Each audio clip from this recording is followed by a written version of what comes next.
Boa noite a todos. É uma alegria muito grande encontrar com todos vocês mais uma vez aqui no Salão Virtual ABBN. Um pedido de muitas bênçãos, de muitas luzes, muitos esclarecimentos, muita paz, muita vontade de melhorar, o pedido de ajuda para que Deus nos ajude nessa nossa caminhada atual. Um beijo grande para todos e vamos então iniciar os nossos estudos da noite de hoje. O nosso assunto hoje é o diálogo com o cético que Kardec manteve no livro O que é o Espiritismo. E antes de nós começarmos o nosso estudo, nós vamos passar para a nossa página de preparação do ambiente, que é a lição 165 do livro Fonte Viva. E a lição é: não duvides. O que duvida é semelhante à onda do mar, que é levada pelo vento e lançada de uma para outra parte. Evangelho de Tiago, capítulo 1, versículo 6. Em teus atos de fé e esperança, não permitas que a dúvida se interponha como sombra entre a tua necessidade e o poder do Senhor. A força coagulante de teus pensamentos nas realizações que empreendes procede de ti mesmo, das entranhas de tua alma, porque somente aquele que confia consegue perseverar no levantamento dos degraus que o conduzirão à altura que deseja atingir. A dúvida no plano externo pode auxiliar a experimentação nesse ou naquele setor do progresso material. Mas a hesitação no mundo íntimo é o dissolvente de nossas melhores energias. Quem duvida de si próprio perturba o auxílio divino em si mesmo. Ninguém pode ajudar aquele que se desajuda. Compreendendo o impositivo de confiança que deve nortear-nos para a frente, insistamos no bem, procurando-o com todas as possibilidades ao nosso alcance. Abandonemos a pressa e ouvidemos. Não importa que a nossa conquista surja triunfante hoje ou amanhã. Vale trabalhar e fazer o melhor que pudermos, aqui e agora, porque a vida se incumbe de trazer-nos aquilo que buscamos. Avançar sem vacilações, amando, aprendendo e servindo infatigavelmente. Eis a fórmula de caminhar com êxito ao encontro de nossa vitória. E nessa peregrinação incansável, não nos esqueçamos de que a dúvida será sempre o frio derrotismo a inclinar-nos para a negação e para a morte. Emmanuel. Vamos nos unir, meus queridos irmãos, na nossa prece inicial. Pai querido, te agradecemos por mais uma vez nos reunir aqui nesse salão virtual para aprendermos juntos mais um pouco dos teus ensinamentos.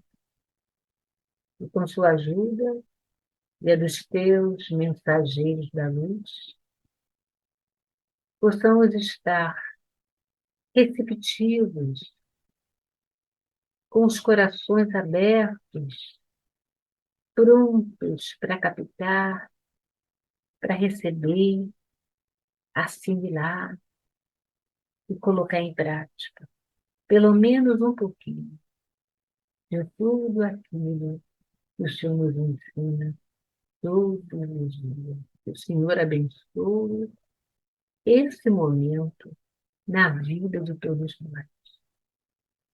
Nos ilumine, nos inspire e nos oriente durante todo o tempo de nossa tarefa da noite de hoje. Obrigada, Pai amado.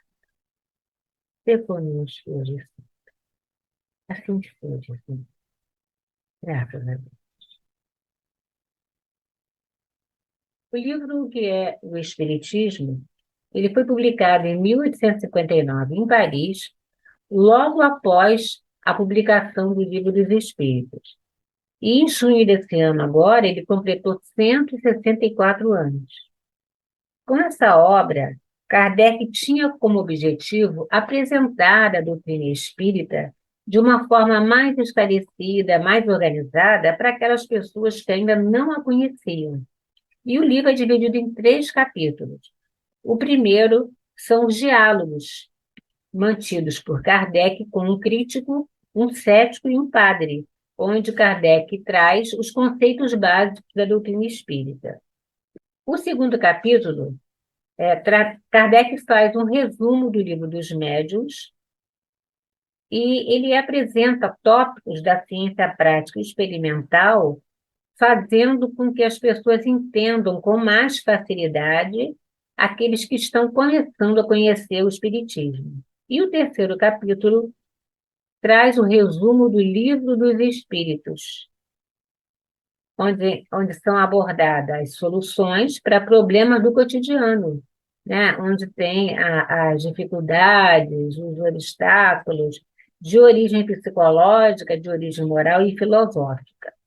Traz também uma biografia de Kardec, escrita pelo biólogo e escritor Henri Saucer, onde ele fala das dificuldades que Kardec encontrou quando começou a organizar a codificação e quando foi fazer a divulgação da doutrina. E Kardec faz uma definição da doutrina espírita de forma magistral, quando ele diz: o espiritismo é uma ciência que trata a natureza, a origem e destino dos espíritos, bem como de suas relações com o mundo corporal.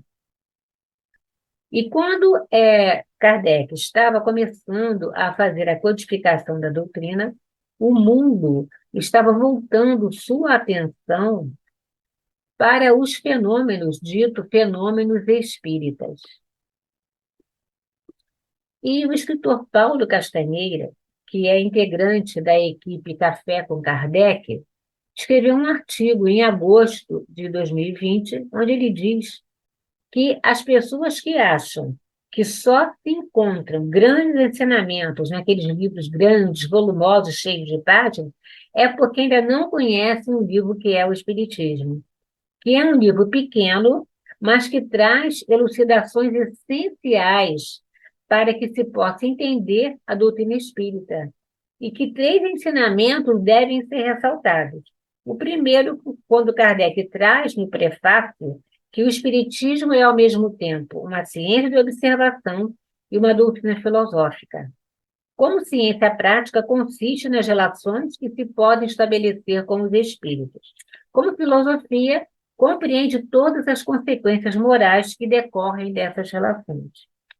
E que 2 palavras devem ser enfatizadas aí: ciência e filosofia, porque aí Kardec reforça a ideia de que o Espiritismo não é uma religião. E no item 12 do capítulo 1, na Gênese, fala que o Espiritismo nos esclarece sobre o plano invisível que está à nossa volta, e no qual nós, sem perceber, estamos inseridos. Nos fala das suas leis, da sua natureza, do modo de vida de quem está no plano invisível e o que acontece quando o homem desencarna. E que o Espiritismo é uma verdadeira revelação na acepção científica da palavra.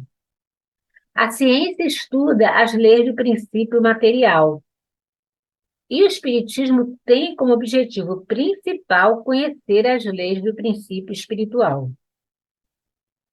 O segundo ensinamento são os diálogos com o crítico, o cético e o padre, onde Kardec responde às críticas com um conhecimento profundo do assunto e ensina como se pode argumentar e como se pode desarmar ideias erradas, né, que as pessoas apresentam sobre o assunto. E no capítulo 13 da Gênese, É onde fala: o Espiritismo não faz milagres. É o item 4. O Espiritismo veio para revelar e para explicar as novas leis e os fenômenos que decorrem delas. E que os fenômenos acontecem devido à existência dos espíritos que atuam no mundo físico. É o que chamam de sobrenatural. E no item 8, ainda na Gênese, nos fala que os fenômenos espíritas eles fazem parte da natureza. Por isso que eles apareceram nas fases de desenvolvimento da humanidade. E como não podiam ser estudados pelos recursos materiais da ciência comum, eram chamados de sobrenaturais. Aí o Espiritismo chegou e explicou. E os fenômenos, então, deixaram de ser considerados sobrenaturais. E o terceiro ensinamento é quando Kardec faz um resumo, trazendo as lições principais do Livro dos Espíritos nos capítulos Noções Elementares do Espiritismo e Solução de alguns problemas pela doutrina espírita. E vamos, então, agora começar com o assunto que nós ficamos de abordar hoje, que é o diálogo com o cético. Antes de nós falarmos, né, sobre o diálogo, nós precisamos saber o que significa cético. Cético é a pessoa que não acredita em alguma coisa, que duvida, que discorda, que faz perguntas.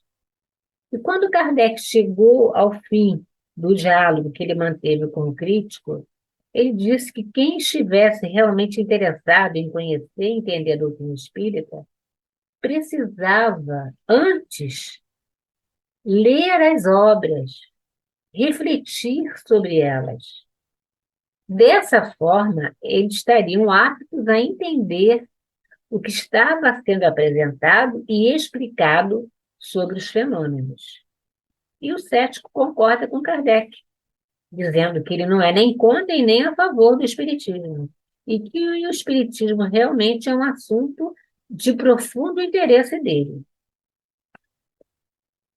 Nesse diálogo com o cético, Kardec abordou 20 tópicos. Mas aqui, no nosso estudo, né, como o tempo não vai ser suficiente para se falar dos 20 tópicos, nós vamos falar sobre 2.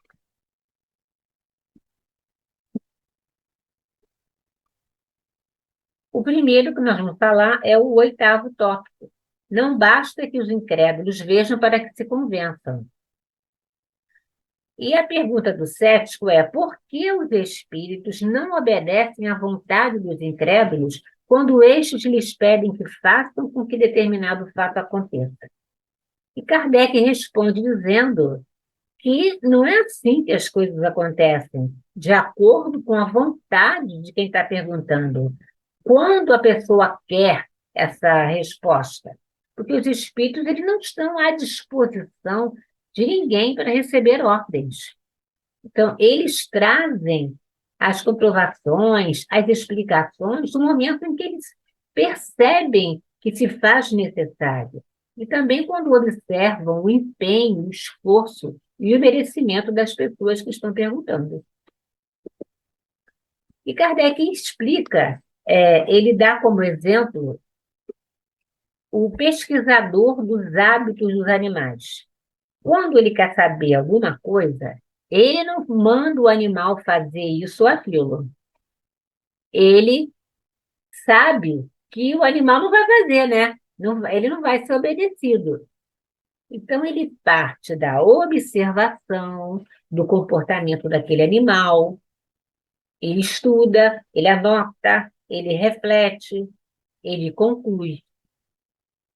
Nós não podemos comparar a inteligência dos espíritos com a dos animais, mas o que se espera é que quem acha que tudo acontece num passe de mágica precisa se comportar igual ao pesquisador, ser observador e paciente. E corroborando com isso, no item 3, na introdução do Livro dos Espíritos, nos diz que, como tudo que é novo, a doutrina espírita, ela também, né, tem aqueles que se colocam contra ou a favor. Mas que as respostas são dadas sem a pretensão de se convencer ninguém, e observando em que argumento essas pessoas estão se baseando. Porque existem aqueles que acham que a luz existe só para eles.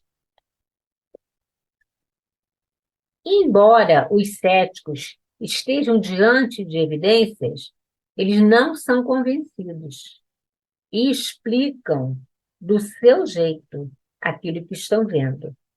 Sendo assim, não se interessa em convencê-los, porque seria tempo perdido e podia até causar incômodo, que poderia se sentir coagido por ter que admitir um engano, porque eles só verão aquilo que querem ver. Por isso, só vão enxergar os erros, os absurdos e os embustes.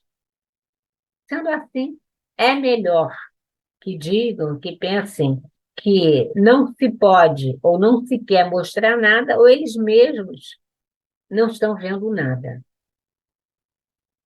E Kardec reforça dizendo, ao lado desses céticos endurecidos, estão os que querem ver a seu modo, que, tendo formado uma opinião, pretendem por ela explicar tudo.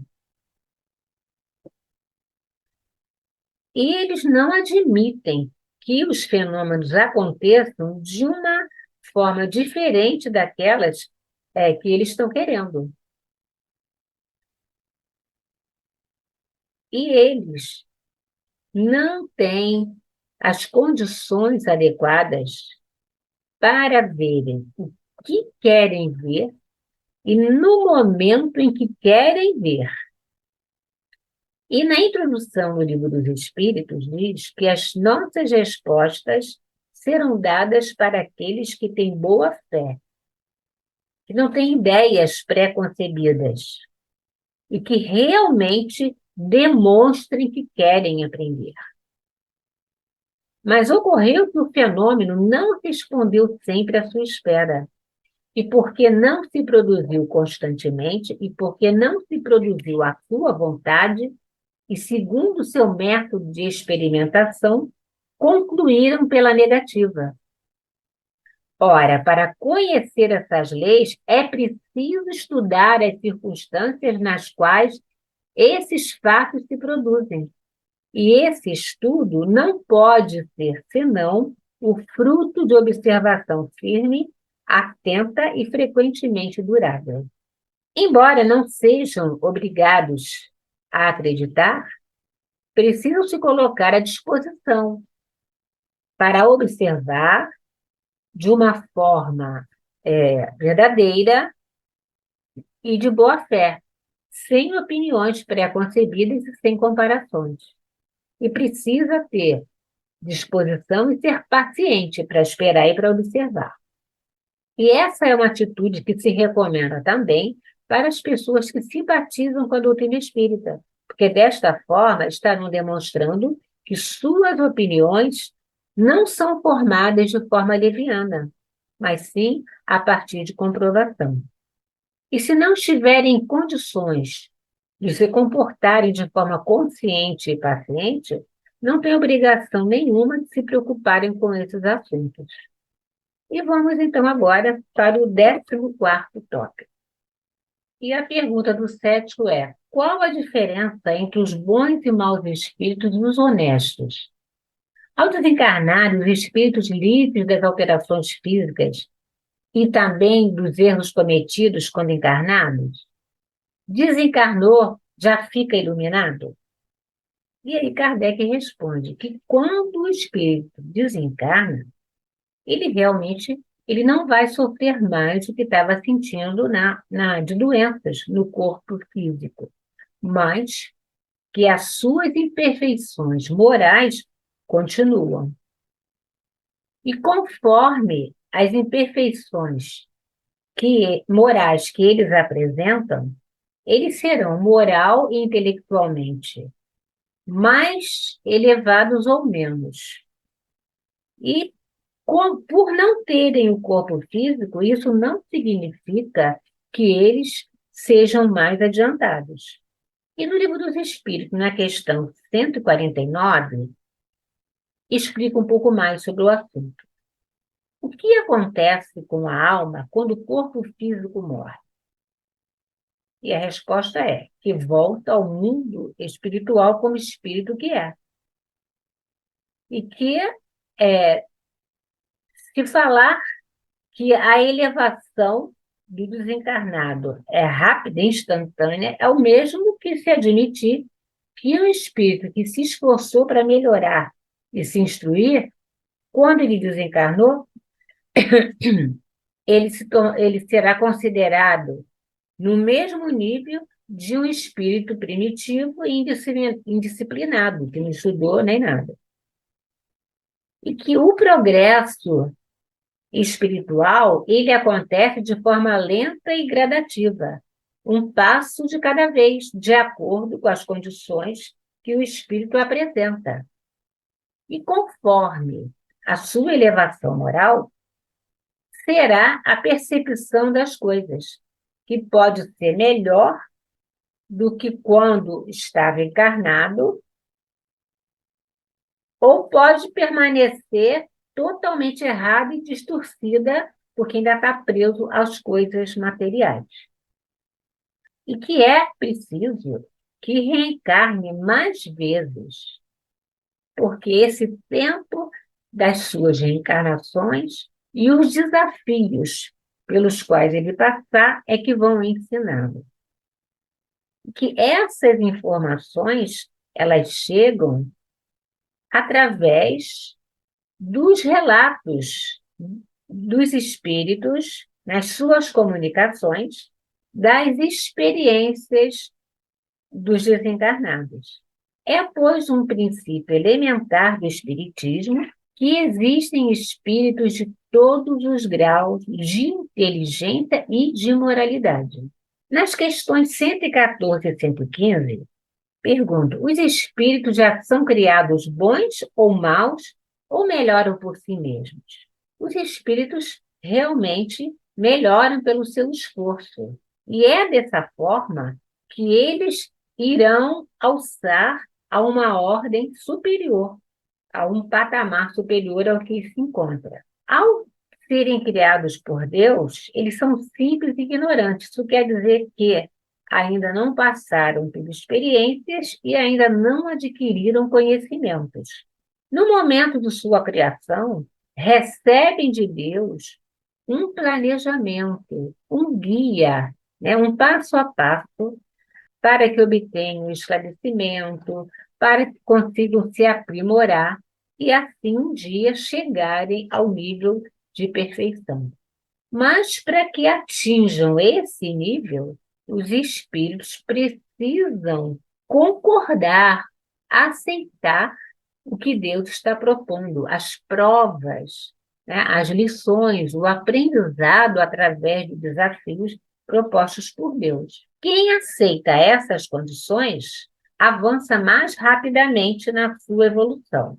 E quem não aceita passar pelos desafios e, ainda pior, se revoltam contra Deus, contra os desafios, contra os desígnios dele, vão levar mais tempo para chegar a esse patamar de perfeição. E no Evangelho, segundo o Espiritismo, do capítulo 4, item 25, nos fala da necessidade de encarnação, que é necessário que os espíritos passem pela vida do corpo de carne, porque assim eles irão aprender, né, vão conseguir aceitar e cumprir com os planos de Deus para eles. E que essa passagem pela vida física dá um impulso no desenvolvimento da sua inteligência. E como Deus é sábio e justo, ele considera todos os seus filhos, todos os espíritos criados por ele da mesma forma.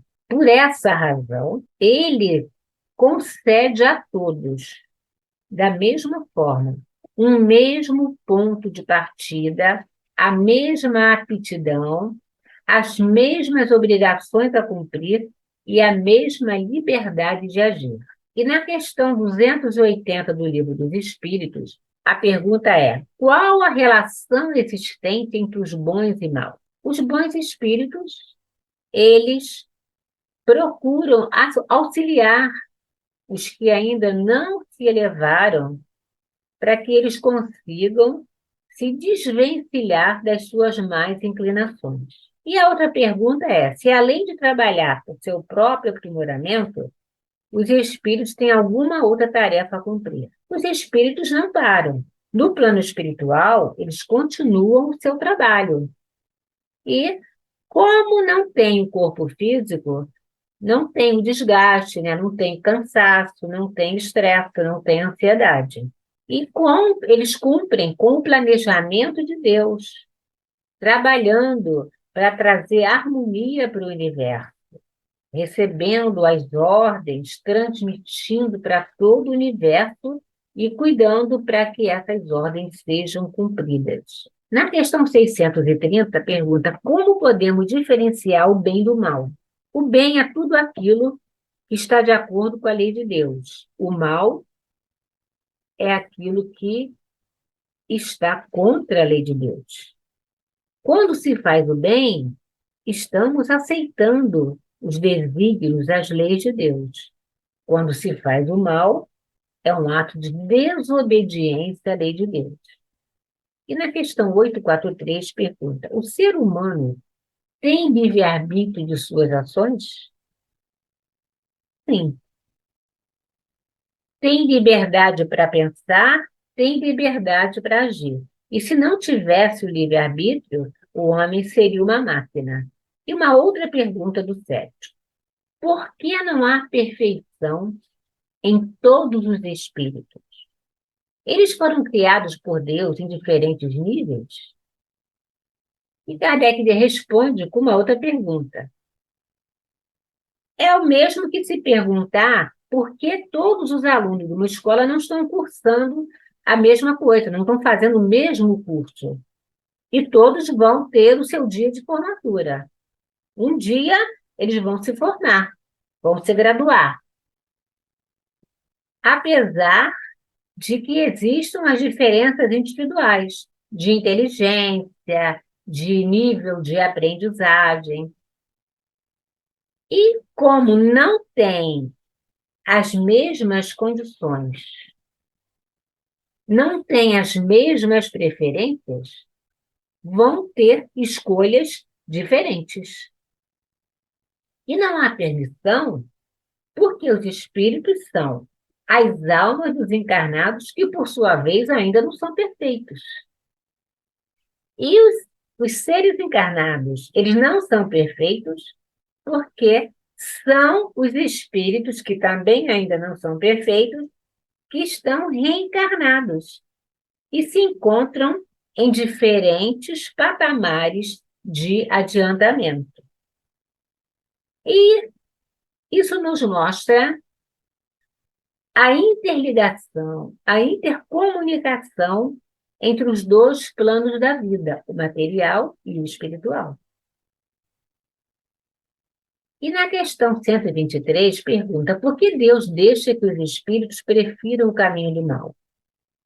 E os espíritos respondem, né? Quem somos nós para contestar os desígnios de Deus? Por ele ser sábio, é que ele concede ao espírito a liberdade para escolher o que ele quer fazer, o que ele quer ser, que caminho ele quer seguir. E do Evangelho de Mateus, capítulo 16, versículo 27, Jesus fala: porque o Filho do Homem virá na glória de seu Pai com os seus anjos. Então, dará a cada um segundo as suas obras. Ou seja, ser bem-sucedido ou fracassar na missão que lhe foi confiada na sua Vida de encarnado depende de você. O mérito é todo seu. Na 127, pergunta: os espíritos são criados com as mesmas capacidades intelectuais? Nós já falamos aqui que Deus cria todos os espíritos iguais.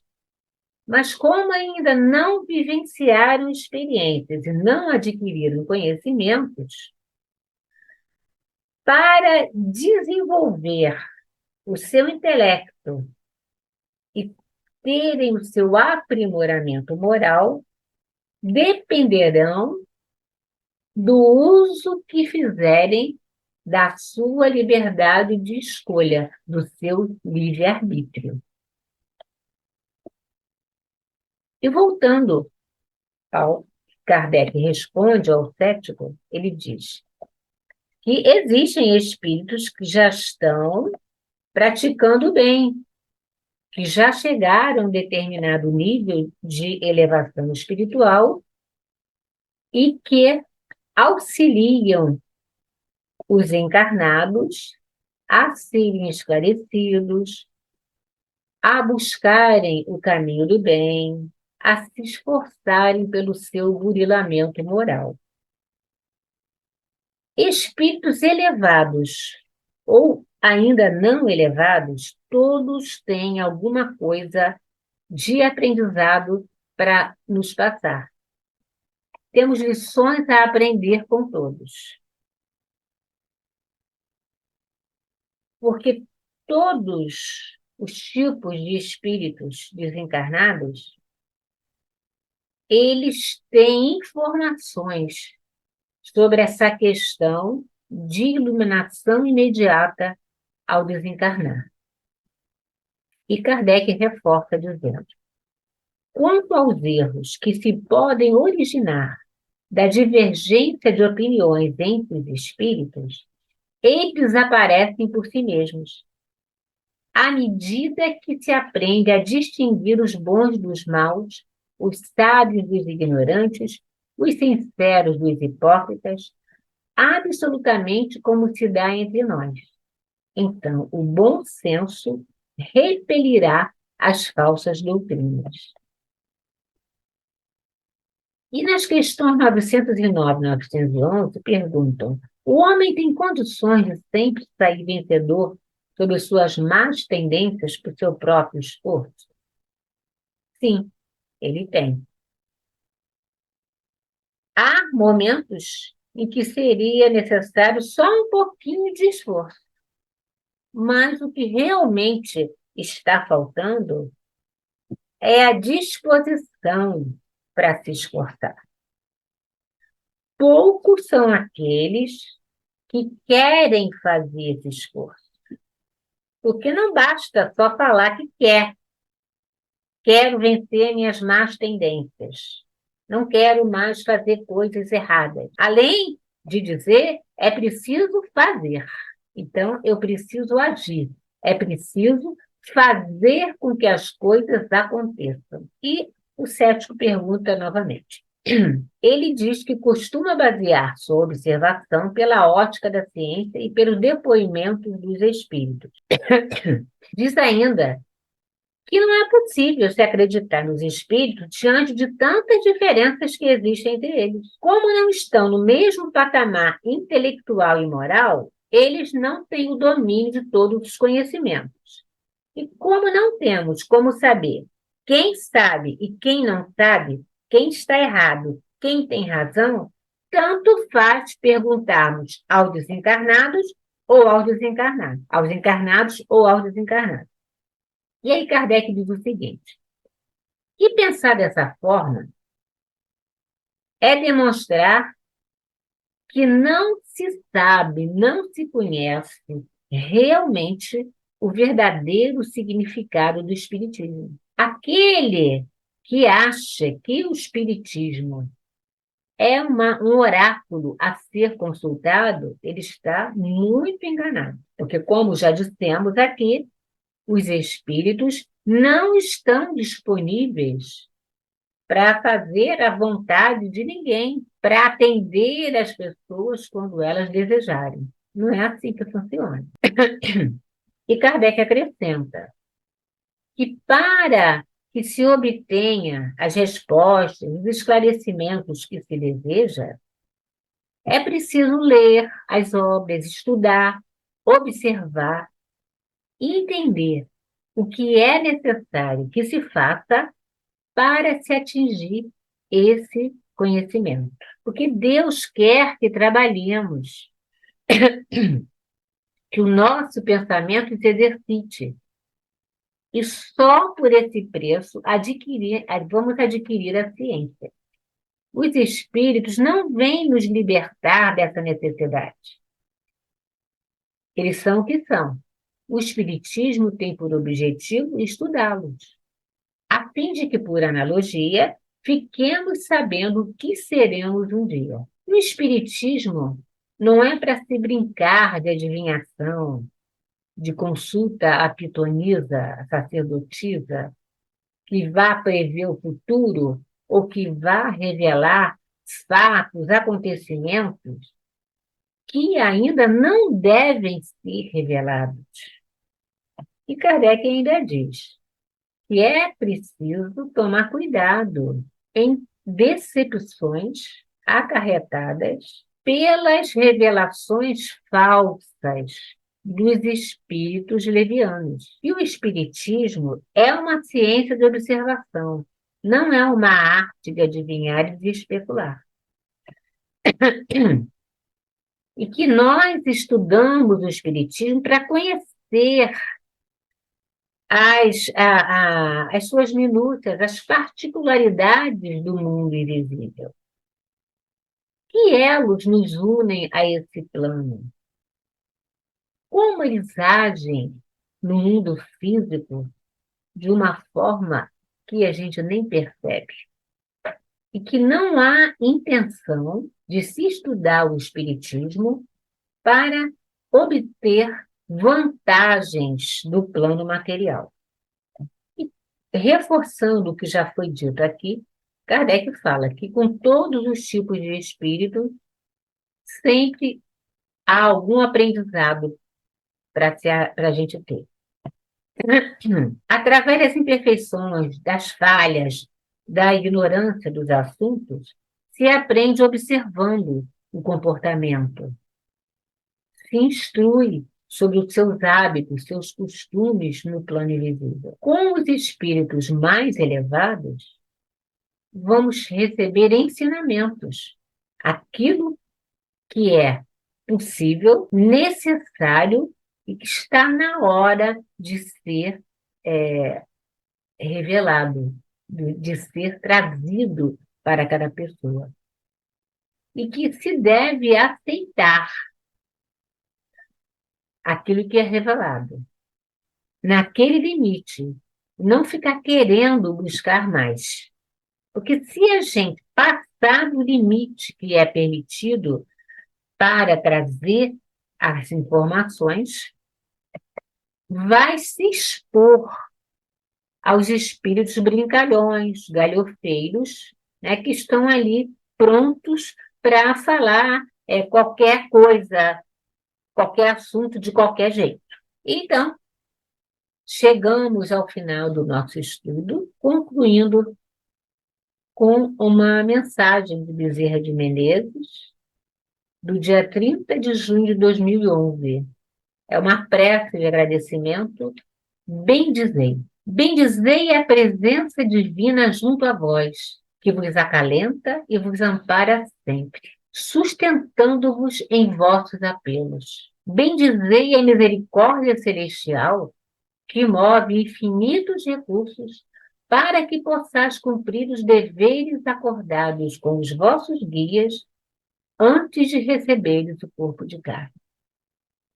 Bendizei com alegria e grande regozijo essa doutrina abençoada que apresenta à humanidade realidades até então desconhecidas, descortinando para o homem um universo de responsabilidades propiciadoras do seu amadurecimento como ser eterno. Bendizei o Espiritismo, o Consolador prometido por Jesus Cristo, que, cônscio do processo de crescimento das criaturas, sabia que seus irmãos, mais tarde, demandariam novos esclarecimentos embasados em sua mensagem edificante. Bendizei reconhecidos o Criador e, com humildade, obedientes, cumpri com lisura e esforço vossos deveres, perfumando vossos caminhos com o aroma sublime das emanações de caridade, corolário dos atos alinhados aos ensinamentos de Jesus Cristo. Bezerra de Menezes, 30 de junho de 2001. E vamos então, meus irmãos queridos, unir, entrelaçar nossos corações, nossos pensamentos, nossos sentimentos, nossos propósitos, com a nossa prece final nesse momento. Mestre de amor e de bondade. Gratidão é a palavra da hora para todos nós. Somos gratos, eternamente gratos, por tudo que fizestes por nós, por cada lição, por cada exemplo vivenciado com todo o seu amor e carinho, aconchegando ao seu peito as pessoas carentes de tudo, mostrando para nós como devemos nos comportar diante daqueles seres que aparecem na nossa vida, carentes de alguma coisa, reagindo muitas vezes de forma violenta, agressiva, e no fundo estão pedindo socorro. Não temos a tua sabedoria, nem a tua visão de todos os tempos, mas podemos sim aprender a exercitar a caridade, a humildade, a gentileza, a amorosidade que o Senhor nos ensinou todo o tempo que esteve entre nós e que continua nos ensinando. E através da caridade, da fraternidade e do amor, conseguiremos chegar até a dor de nosso irmão. Se não pudermos tirar, mas que possamos amenizar com todo o amor que tivermos dentro de nós. Que o Senhor possa envolver a todos nós que aqui estamos em mais esse aprendizado, com as suas bênçãos, com as suas luzes, e com a sua paz e com o seu imenso amor. Obrigada, Mestre Jesus. Ser conosco hoje, agora e sempre. Assim seja, Senhor. Graças a Deus. Assim seja, meus irmãos queridos. Um até breve para todos. Beijo no coração de todos.